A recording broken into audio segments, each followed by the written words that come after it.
One of the rising star fast bowler Oman Raees, ये PSL में ये इस्लामाबाद यूनाइटेड की तरफ से भी खेलते हैं। सबसे पहले तो ओमान भाई अस्सलाम वालेकुम, आप कैसे हैं? वालेकुम सलाम जामिन, आप कैसे हैं? ठीक है, मैं ठीक हूँ अल्हम्दुलिल्लाह, आप सुनाएं? Very good. मैं भी बिल्कुल ठीक हूँ अल्हम्दुलिल्लाह, और कोरोना से बचा हुआ माशाल्लाह, अल्लाह का बड़ा करम है।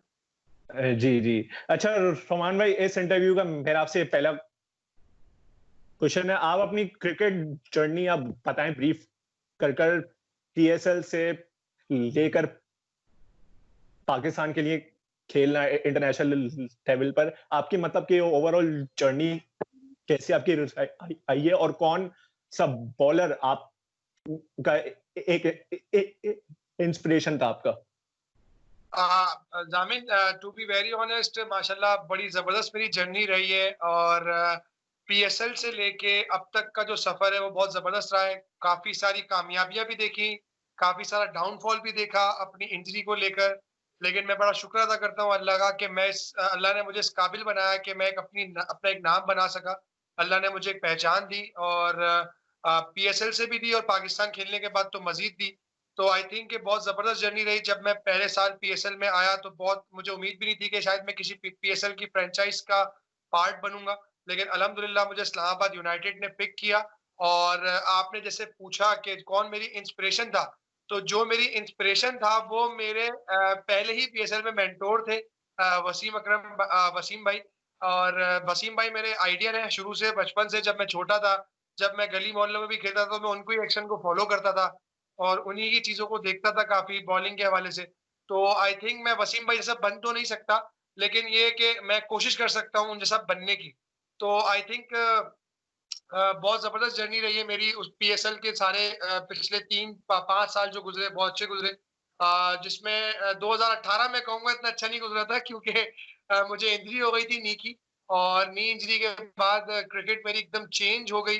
बहुत पीछे चला गया मैं, क्योंकि मैं पाकिस्तान टीम में कंसिस्टेंटली खेल रहा था, 3-4 सीरीजें लगातार खेला, T20 की सीरीजें लगातार खेल रहा था, और तकरीबन बहुत अच्छा सफर जा रहा था। लेकिन 2018 जब मेरी नी इंजरी हुई तो काफी मुझे बहुत डिप्रेसिंग था मेरे लिए, क्योंकि पूरा साल मैं घर में बैठा रहा और अपनी नी इंजरी का रिहैब किया। उसके बाद 2019 में मैं वापस आया, लेकिन उस तरीके से परफॉर्म नहीं कर सका जिस तरीके से मैंने पिछले 3 सालों में 1-2 परफॉर्म किया। और उसके बाद अल्हम्दुलिल्लाह 2020 का जो पीएसएल हुआ 19-20 वाला, उसमें मेरी परफॉर्मेंस इंजरी के वापस अपने घर आया हूँ, और अभी मैं अपनी ट्रेनिंग, अपनी प्रैक्टिस कंटिन्यू रखा हुआ हूँ। और जैसे ही कोई डोमेस्टिक स्टार्ट होगा, इंशाअल्लाह मैं उसका पार्ट होगा। और मेरी पहली प्रायोरिटी ये है कि मैं डोमेस्टिक में परफॉर्म करूँ और अपनी वापस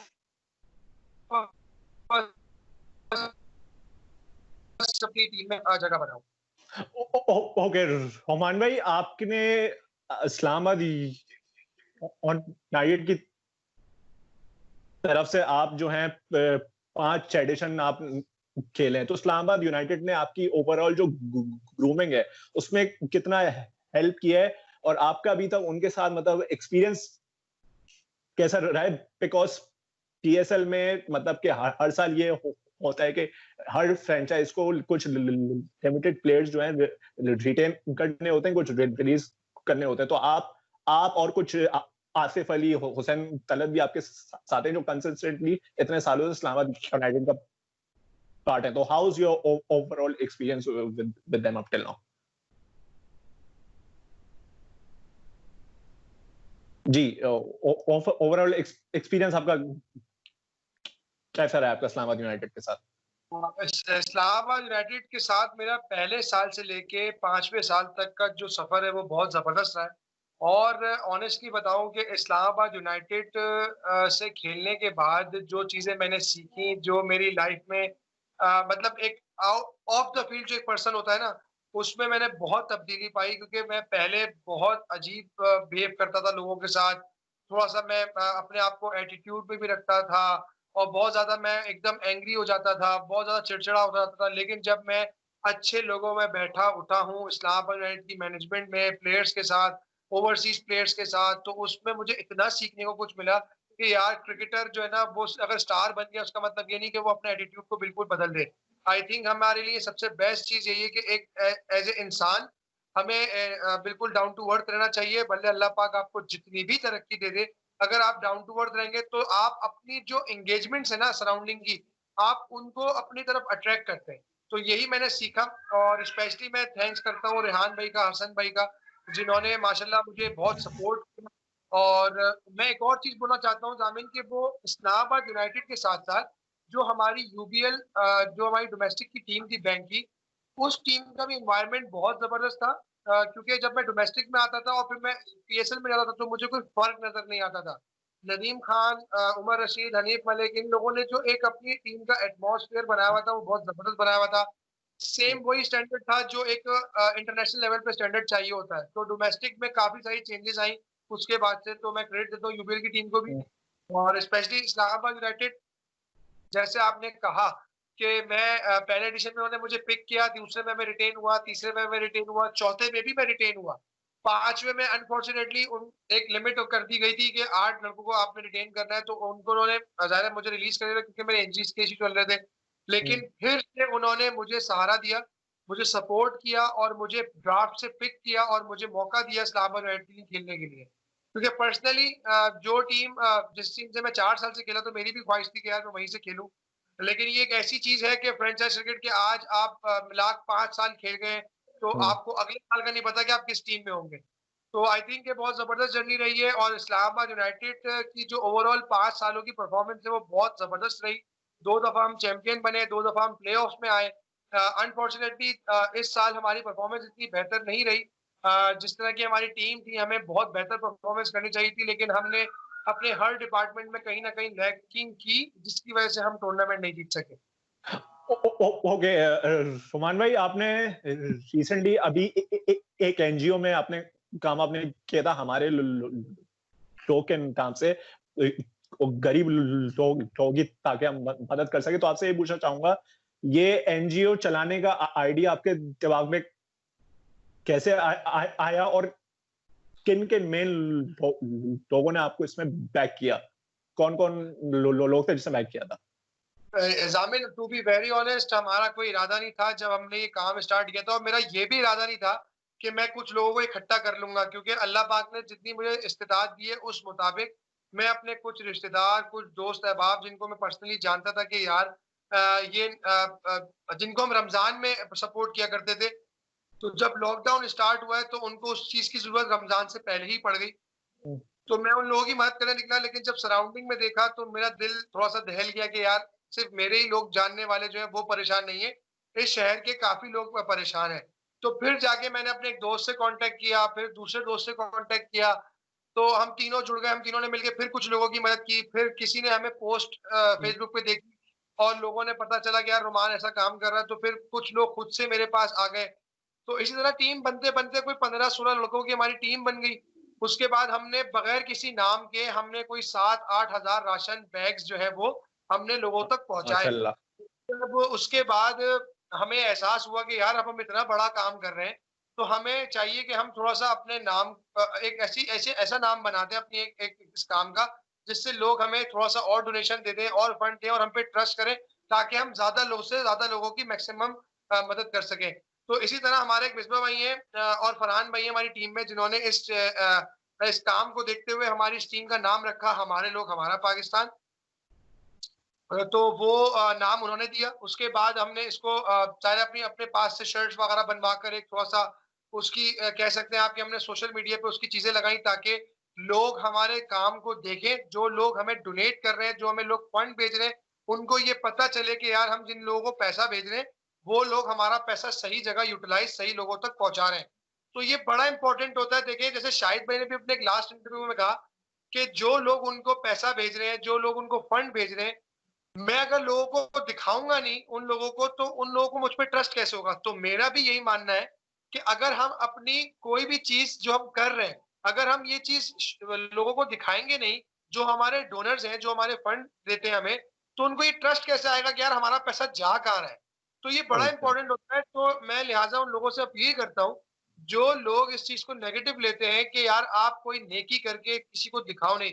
अगर मेरे भाई ज़ामिन भाई मेरे नेकी करके और मेरे किसी एक पोस्ट डालने से किसी दूसरे बंदे के अंदर वो जज़्बा पैदा होता है और वही अपने पड़ोसी को, अपने खानदान वाले को या किसी अपने मोहल्ले के स्वीपर को या किसी भी इंसान को मदद कर देता है, तो इन द एंड हो क्या रहा है? नेकी ही बढ़ रही है ना, खिदमत ही जी बढ़ रही है, इंसानियत ही बढ़ रही है। तो मैं ये समझता कि हमें ये चीज़ें नहीं लगानी चाहिए बल्कि हमें लगानी चाहिए। हाँ, शो ऑफ जो होता है ना वो टोटली डिफरेंट होता है कि आपने किसी बंदे को राशन देते हुए तस्वीर लगा दी और आप अपनी पब्लिसिटी कर रहे हैं। हमने ऐसा काम नहीं किया, हमने सिर्फ़ पोस्ट डाली कि हाँ, हमारा ये राशन तैयार हो रहा है, ये मुस्तहिक लोगों तक होता है कि उसको कर रहे हैं, बिल्कुल जेन्युइन कर रहे हैं, हम कोई सा आपका गलत जगह इस्तेमाल नहीं कर रहे। तो मैं ये समझता हूँ माशाल्लाह बहुत ज़बरदस्त जर्नी रही है ये हमारे लोग हमारा पाकिस्तान की भी 3 महीने से हम लोग कंसिस्टेंटली काम कर रहे हैं और आज भी लॉकडाउन खुलने के बाद भी जो ऐसी फैमिलीज़ हैं, जो मुस्तहिक हैं, जो ज़रूरतमंद हैं, हम उनको टेक केयर कर रहे हैं और साथ ही साथ अभी जैसे कल कल के बाद से सिचुएशन फिर से थोड़ी-सी ऐसी हो गई है कि कराची में या पूरे पाकिस्तान में फिर से कुछ एरियाज़ जो हैं वो सील कर दिए गए हैं। तो अब आगे देखेंगे 2 से 3 दिन बाद इसका क्या रिएक्शन आता है तो उसके मद्देनज़र हम देखते हुए फिर राय-अमल इख्तियार करेंगे कि हमें आगे के लिए क्या करना है। तो हम उस चीज़ के लिए मेंटली तैयार हैं।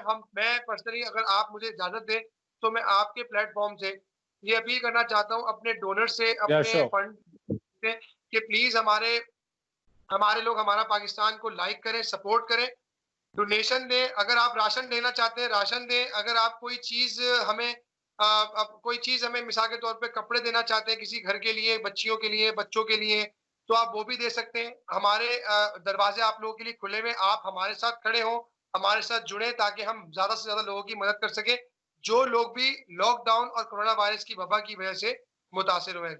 तो आप हमें डोनेट कर सकते हैं। हमारी डोनेशन की डिटेल सारी हमारे पेज पे मौजूद है और अगर आपको नहीं मालूम तो आप जो नंबर दिया गया हमारे लोग हमारे पाकिस्तान के पेज पे, आप वो नंबर पे कॉन्टैक्ट करके हमारी अकाउंट डिटेल्स मालूम कर ओ, सकते हैं। ओ, ओ, ओके ओफान भाई, मैं एक काम करूंगा, मैं आपके हमारे लोग का जो फेसबुक का जो पेज है उसकी मैं लिंक जो है अपने डिस्क्रिप्शन में मैं डाल दूंगा। अच्छा फमान भाई, आज से 3 साल पहले एग्जैक्ट आप लोग एक हिस्टोरिक चैंपियंस ट्रॉफी का जो फाइनल है 2017 का, इंडिया के खिलाफ आप लोग जीतते थे, तो के आप वो मैच नहीं खेल पाए थे, but you were the part of the squad. तो मैं आपसे जानना चाहूंगा as a fan and TV viewer, हमें इतने वहां टीवी के सामने इतने जज्बात हम लोग देख रहे थे, ओवरऑल ड्रेसिंग रूम का क्या उस वक्त माहौल था? क्योंकि इंडिया के खिलाफ जो ही मैच होता है उसमें बहुत ही मतलब कि एक हाई प्रोफाइल होता है और जीत जो होती है वो पाकिस्तान जो है वो सही तरह उसको सेलिब्रेट करता है। तो ओवरऑल ड्रेसिंग रूम का माहौल कैसा था उस टाइम पर? जामिन बहुत जबरदस्त माहौल था क्योंकि थोड़ा सा प्रेशर जरूर था क्योंकि जाहिर है हम इंडिया से उस टूर्नामेंट का पहला मैच हार गए थे, अगर आपको याद हो तो, और काफी बुरा मैच हम हारे थे वो। उसके बाद लोगों का ये प्रेशर था कि यार पाकिस्तान जीतेगा ही नहीं, कैसे हार जाएगा, और आईसीसी का इवेंट है तो आईसीसी के इवेंट में पाकिस्तान वैसे ही नहीं जीतता। लेकिन बिफोर द मैच हमारी जो मीटिंग हुई थी वो इतनी सिंपल और इतनी जबरदस्त मीटिंग हुई थी। हमारे कोच ने, कप्तान ने यही कहा था कि यार हमारे सीनियर प्लेयर्स ने जिसमें शुएब भाई, हफीज भाई शामिल थे कि यार देखो हारने के लिए, हारने के माइंडसेट से हमने जाना ही नहीं है। हमने माइंडसेट ये रखना है कि हमने इनसे जीतना है और बात ये कि हमारे पास खोने के लिए कुछ बचा नहीं है। और सबसे सिंपल चीज ये कि हमने आखिरी बॉल तक अपनी जान नहीं छोड़नी, हमने आखिरी बॉल तक फाइट करनी है। रिजल्ट इंशाल्लाह ताला हमारे हक में ही आएगा। और बहुत मतलब सारे लड़के मोटिवेट थे, बहुत ही ज्यादा इमोशनल थे कि यार हमें ये कुछ भी करके मैच जीतना है। तो जितना भी हमारा स्क्वाड था, इवन मैं हमारे स्टाफ तक की बात अगर आपको बताऊं, तो वो इतना मतलब जज्बात में और वो इतना पैशनेट हुए थे उस मैच को लेकर कि यार हमें कुछ भी करके इंडिया को ये मैच हराना है, ताकि हम पे से जो एक वो स्टैंप लग गई ना कि हम आईसीसी का कोई इवेंट में मैच जीतते पाकिस्तान से, तो वो भी खत्म होगी। और फिर एक हिस्ट्री बनेगी कि आईसीसी चैंपियंस ट्रॉफी फाइनल हमने इंडिया को हराया। तो आई थिंक ये बहुत जबरदस्त मीटिंग हुई थी, बहुत जबरदस्त एनवायरनमेंट था ड्रेसिंग रूम का, पॉजिटिव एनवायरनमेंट था, बहुत ही डिसिप्लिन एनवायरनमेंट था। और जिस उसके बाद जब हम वो मैच जीते तो जो हमने जश्न किया है वो बहुत जबरदस्त जश्न हुआ। और उसके बाद हम जब होटल तक गए तो हमारे जो पाकिस्तानी ओवरसीज जितने भी वहाँ थे, हमारे फैंस थे, वो हमें होटल तक छोड़ने आए, वहाँ पे उन्होंने वेलकम किया और हमें बहुत सारी मुबारकबादें दी। फिर हम जब दुबई पहुंचे, दुबई पहुंचने के बाद वहां पे लोगों ने हमें वेलकम किया। लेकिन सबसे बड़ा वेलकम जो हुआ वो हुआ कि जब मैं और सैफी भाई शहरी के टाइम पे कराची एयरपोर्ट पे रात 5 बजे जब उतरे तो पूरा का पूरा एयरपोर्ट जैम पैक था। और हम 2 घंटे हमें निकले एयरपोर्ट लगे निकलने में। और उसके बाद फिर आहिस्ता आहिस्ता जब हम सो के शाम में उठते गए तो हमने न्यूज चैनल जब खोल के देखा तो इसी तरीके से हर प्लेयर का इस्तकबाल हमारी इस अवाम ने किया। तो मैं सैल्यूट करता हूँ हमारी उस तमाम अवाम का, जिन्होंने हमें इतना प्यार दिया, इतना सपोर्ट दिया और जो हमें हर हाल में सपोर्ट करती है। ओके, ओफान भाई, इस साल पीएसएल एक तो मतलब पाकिस्तान में हुआ जैम पैक स्टेडियम्स के सामने, और प्लस एक बड़ी मतलब के न्यूज ये थी कि इस्लामाबाद यूनाइटेड के स्क्वाड में डेल स्टेन जो साउथ अफ्रीका के one of the legendary fast bowler हैं वो भी थे। और आपने भी बहुत जगह कहा था कि आप उनको बहुत फॉलो करते हैं, डेल स्टेन को। तो डेल स्टेन के साथ बॉल करने का जो एक्सपीरियंस था वो कितना आपके लिए मेमोरेबल था, और how is he as a person, मतलब कि जो आप लोग के और भी कैम में बहुत सारे फास्ट बॉलर्स हैं, अगर कोई इनसे टिप वगैरह मांगने चाहता था तो वो किस तरह मतलब डील करते थे डेल स्टेन? डेल स्टेन की सबसे अच्छी चीज ये देखी कि वो ये कि एक तो वो एज ए पर्सन जो है ना वो बहुत ही अच्छे इंसान है, बहुत ही डाउन टू अर्थ है। और जिस तरह से वो आउट करने के बाद एग्रेशन दिखाते हैं ना, तो उस एग्रेशन पे लोग ना जाए, वो बहुत ही डाउन टू अर्थ बंदे। और मेरा पर्सनली जो एक्सपीरियंस था वो बहुत जबरदस्त मेरा एक्सपीरियंस कि एक ऐसा लेजेंड जो इसने पूरी दुनियाई क्रिकेट में डोमिनेट किया हो अपने दोनों फॉर्मेट्स में, जिसमें टेस्ट क्रिकेट और वनडे क्रिकेट, और आपकी टीम में ऐसा प्लेयर मौजूद हो, ऐसा लेजेंड मौजूद हो, तो आप उससे ना सीखे तो ये आपकी नाअहली है। तो मैंने तो कोई मौका नहीं छोड़ा उस बंदे से बात करने का, उस बंदे से सीखने का, क्योंकि उसने जो चीजें मुझे सिखाई। तो इस पीएसएल में जो मेरा स्विंग पे इफेक्ट हुआ वो बहुत ज्यादा हुआ, बहुत ज्यादा मेरा बॉल स्विंग कर रहा था इस पीएसएल में। और सेकंड चीज ये कि हमारे तमाम जो जितने भी यंगस्टर्स बॉलर थे, जिसमें मूसा खान और अपना आकिफ जावेद और फहीम अशरफ, मैं, अम्माद बट, हम सब लोगों ने उससे बहुत सारी चीजें सीखी, बहुत सारी चीजें उससे डिस्कस करी, उसने बहुत अच्छे तरीके से हमें बताई। और उससे काफी सारे लोगों को आगे इंशाल्लाह हेल्प भी होगी, क्योंकि जाहिर है उसने जिस तरीके से हमें जो चीजें बताई वो बहुत सिंपल तरीके से उसने बताई। और सबसे मेन चीज ये कि ड्रीम कम ट्रू था मेरे लिए डेल स्टेन के साथ बॉल करना। एक ऐसा लेजेंड जिसने काफी डोमिनेट किया और काफी अरसे तक वो नंबर 1 रैंकिंग में रहा हो, और उसके साथ आप बॉलिंग अटैक कर रहे हैं, तो आई थिंक ये आपका ड्रीम कम ट्रू था। और एक आपको अलग से कॉन्फिडेंस आता है यार, आपकी बॉडी लैंग्वेज चेंज हो जाती है कि सामने डेल स्टेन बॉलिंग कर रहा है और एक एंड से मैं खुद बॉलिंग कर रहा हूँ, तो मेरे लिए बड़ी बड़ी अचीवमेंट थी। तो बहुत जबरदस्त सफर रहा डेल स्टेन का। और डेल स्टेन के साथ साथ हमारे जितने भी ओवरसीज प्लेयर्स थे बहुत हमारे हेल्प करते हैं, और बहुत सारे यंगस्टर्स को सिखाते भी हैं, बहुत अच्छा एनवायरनमेंट रखते हैं, बहुत घुल मिलकर रहते हैं, ताकि किसी प्लेयर को ये फील ना हो कि यार हम लोग बहुत बड़े लेजेंड हैं या बहुत बड़े सुपरस्टार हैं। तो यही एक अच्छे प्लेयर की और एक यही अच्छे प्रोफेशनल क्रिकेटर की पहचान होती है। ओके फमान भाई, अभी तक आपने जितनी भी क्रिकेट आपने खेली है, कौन सा ऐसा बैट्समैन है जिसको बॉल करना बहुत मुश्किल होता है, और कौन सा ऐसा बैट्समैन है जो इन फ्यूचर जिसको आपको मतलब आउट करने का जो प्लान है, मतलब कि एक ख्वाहिश है आपकी कि इस बैट्समैन को मैंने मतलब आउट करना है हर सूरत में इन फ्यूचर जब भी मौका मिले? देखिए, अगर आप इंटरनेशनली बात करें तो मैंने जितना अभी तक पाकिस्तान के लिए खेला और जितनी मैंने टूर्स किए उसमें मुझे सबसे मुश्किल बैट्समैन जो लगे केन विलियमसन लगे, क्योंकि उनकी टेक्निक इतनी सॉलिड है, बहुत कॉम्पैक्ट होकर खेलते हैं, उनके पास सारी शॉट्स मौजूद हैं। और जिस तरह से वो इनिंग को अपनी बिल्ड करते हैं, तो उनको आउट करना एक बहुत बड़ी बात है। और अल्हम्दुलिल्लाह मैंने उनको उस सीरीज में 4 दफा आउट किया। उसके बाद अगर आप आगे बात करें तो मैं ये समझता हूँ विराट कोहली एक ऐसा प्लेयर है जो इस वक्त दुनिया क्रिकेट में बहुत डोमिनेट कर रहा है। तो मेरी ख्वाहिश है कि मैं उस बंदे के खिलाफ जब बॉलिंग करूँ तो उसको मैं आउट करूँ। और अगर आप डोमेस्टिक में पूछते हैं तो जाहिर है एक हमारे जो इस वक्त सबसे जबरदस्त बैट्समैन है पाकिस्तान टीम के अंदर, और वो है बाबर आजम, जो कि बहुत ही स्टाइलिश प्लेयर है, बहुत ही कंसिस्टेंट उनकी परफॉर्मेंस है। तो जिस तरीके से उनकी भी टेक्निक है, बहुत सॉलिड टेक्निक से वो खेलते हैं, स्ट्रेट बैट के साथ खेलते हैं, और उनके पास भी ऑलमोस्ट सारी शॉट्स अवेलेबल है। तो उस पर आउट करने में बड़ा लगता है कि यार एक ऐसे प्लेयर को आप आउट करो जो बहुत टेक्निकली सॉलिड प्लेयर है। ओके फमान भाई, आपकी आजकल फिटनेस में जानना चाहूंगा, आपकी कैसी है? बिकॉज पिछले 2 सालों में जैसा आपने बताया 2018 में आपको इंजरी हुई, उसके बाद आपने काफी मतलब स्ट्रगल वगैरह किया, आपके ऊपर काफी ये मीडिया वगैरह में भी आपके ऊपर ये क्रिटिसिज्म आपके ऊपर हुआ कि ये डोमेस्टिक नहीं खेलता, बट जब पीएसएल का जब टाइम आता है तो उसके लिए इफेक्ट हो जाता है। तो उस क्रिटिसिज्म को आपने डील किस तरह किया? और अभी अगर इन फ्यूचर इंशाल्लाह अगर पाकिस्तान के लिए दोबारा खेलने का आपको चांस मिलता है तो are you ready for it अपनी फिटनेस को देखते वक्त? जी बिल्कुल, अल्हम्दुलिल्लाह I am completely fit now और I am completely ready to play Pakistan again माशाल्लाह।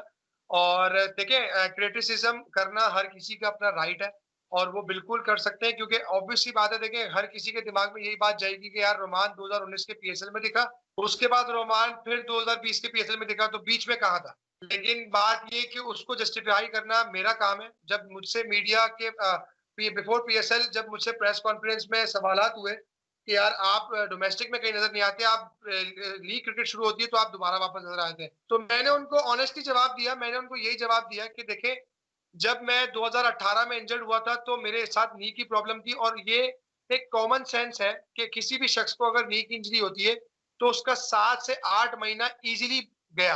तो अगर फरवरी और मार्च के अंदर पीएसएल हो रही थी, तो पीएसएल के बाद अगर आप 8 महीने दोबारा डालें तो दिसंबर आ जाता है, अक्टूबर आता है, तो उसके बाद इंसान रिहैब करता है, प्रैक्टिस करता है, फिर कोई टूर्नामेंट की अपॉर्चुनिटी आती है तो आप उसको अवेल करने की कोशिश करते हो। तो इसी तरह 2019 में मुझे एक अपॉर्चुनिटी अवेल करने का मौका मिला पीएसएल की। मैं पीएसएल में वापस आया, मैंने पीएसएल में 8 मैचेस खेले, लेकिन मैं पेशावर ज़ल्मी के खिलाफ प्लेऑफ खेल रहा था, तो मैंने एक डाइव मारी थी, जिसके बाद मेरी कमर पे बहुत जोर से एक इम्पैक्ट हुआ था ग्राउंड के रोप से।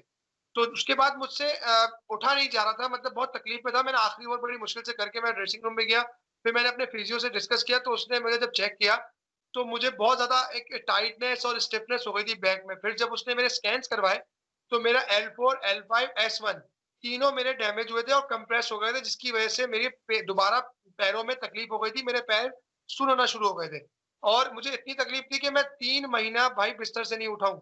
तो जो शख्स 3 महीना बिस्तर से ना उठे अपनी तकलीफ की वजह से, तो वो बंदा 1 महीने के अंदर आके तो क्रिकेट नहीं खेल सकता ना, उसको प्रॉपर टाइम चाहिए होता है।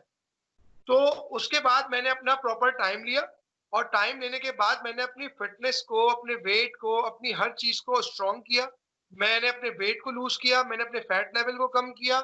उसके बाद मैंने अपनी स्किल्स पे काम किया, क्योंकि जब आप 6-7 महीने के लिए क्रिकेट से दूर होते हैं तो आपके अंदर कोई ऐसी मशीन नहीं लगी कि आप पहले दिन आएंगे तो आपका स्विंग इतना बड़ा होना शुरू हो जाएगा, आपकी बॉल जगह पे गिरना शुरू हो जाएगी, आपके यॉर्कर्स अच्छे लगेंगे, आपके बाउंसर्स अच्छे लगेंगे। तो आपको उसके लिए टाइम चाहिए होता है। लेकिन मैंने इस सीजन में कोशिश ये की थी कि यार मैं डोमेस्टिक के जो T20 का पार्ट था वो, और उसके बाद जो सेकंड हाफ था आईएम ट्रॉफी का, उस वक्त तक मैं फिट हो जाऊं। मैं पहले हाफ में फिट नहीं था, मेरे रिहैब का 1 महीना बाकी था। उसके बाद जब मैंने अपनी टीम से बात की, कराची वालों से कि यार सिंध वालों से सॉरी, कि मैं 1 महीना अवेलेबल नहीं हूँ, मेरे 40 दिन अभी रिहैब के रह गए, आप मुझे 40 दिन दे दें, उसके बाद मैं अवेलेबल हूँ, आप मेरा फिटनेस टेस्ट लें और आप मुझे खिला लें। तो 40 दिन के बाद जब T20 शुरू हुआ तो मैंने जब उनसे राब्ता किया तो उन्होंने मेरी रिप्लेसमेंट ले ली थी। अब जब मेरी रिप्लेसमेंट ले ली और मेरी रिप्लेसमेंट में किसी शख्स ने अगर आके अच्छा परफॉर्म किया तो मैं ऑटोमेटिकली पीछे हो गया। तो ये एक ऐसा सिनेरियो हुआ जो लोगों को आई थिंक पता नहीं है, चाहे वो मीडिया से ताल्लुक रखते हो, चाहे मेरे फैंस हो, या आपके शो में मैं आज पूरी भूल के बात बता रहा हूँ कि यार ये चीज हुई जिसकी वजह से मैं ये डोमेस्टिक सीजन नहीं खेल सका। अब आगे पाकिस्तान क्रिकेट डोमेस्टिक जो आएगी इंशाल्लाह ताला मैं उसमें अवेलेबल हूँ। और देखें एक क्राइटेरिया यही है, मैं एक आदमी क्रिकेट खेलता आ रहा हूँ, बचपन से मेरा पैशन था क्रिकेट। उन लोगों में से नहीं हूँ कि मैं ये बोलूँ यार किससे मुझे लीग क्रिकेट खेलनी है। मैं पाकिस्तान की